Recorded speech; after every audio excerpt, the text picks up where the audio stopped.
Hello, I am going to tell you a story about how my cat is a murderer. So, this past winter break, I took my cat, Milo, home for break, so I didn't have to leave him here in Chicago by himself. So, I took him home on the plane, and he was pretty good on the plane, and I got him home to my house in Pittsburgh. We have 2 other cats and 1 bird. And Milo got along with the cats really well. It took him a little bit of time to warm up to the cats and get used to the bigger house that I have in Pittsburgh as compared to my apartment here in Chicago. But he got used to it, and I think that he started to really like it there. He at least played with my cats and my bird. He would watch my bird from the dining room table, because the way that it's set up, we have the dining room table and then the bird cage is hanging by a china closet above the dining room table, kind of. So he would just sit there and watch my bird, but my other cats also do that, and I mean, that's a cat thing. They like to watch the bird and kind of see what's going on, but none of them have ever really tried to get the bird or anything. So one day, it was just a couple days before I left home to come back to Chicago. It was about 7 in the morning, and I was sleeping, and I heard this huge bang downstairs. And I woke up a little bit, and I thought, oh, well, I would go check that out, but I think it's just my mom leaving for work. She probably dropped something, or I don't know, but she's probably downstairs. It wasn't her.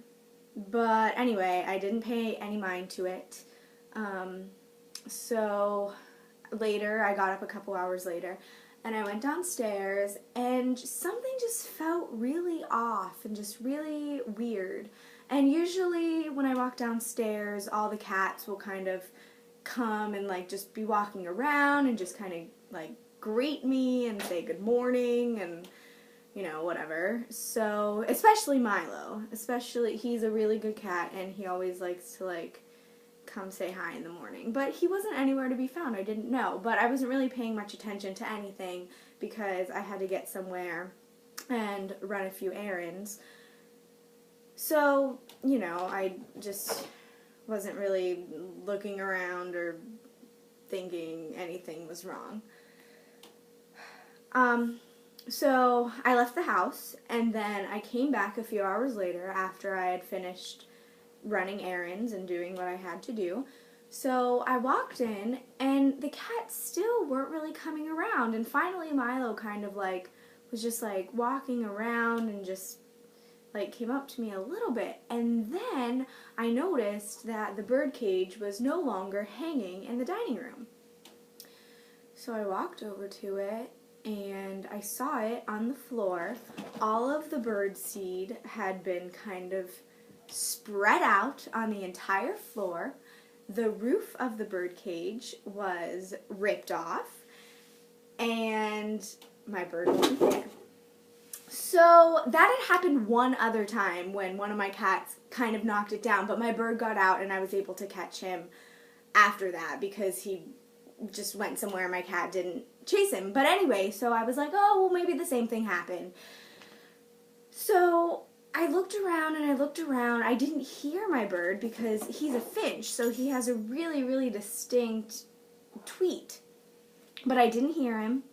So I walked around my house a little bit, and I noticed that there were feathers kind of everywhere. There was a trail of feathers leading into my computer room. So I thought, oh no, this cannot be good.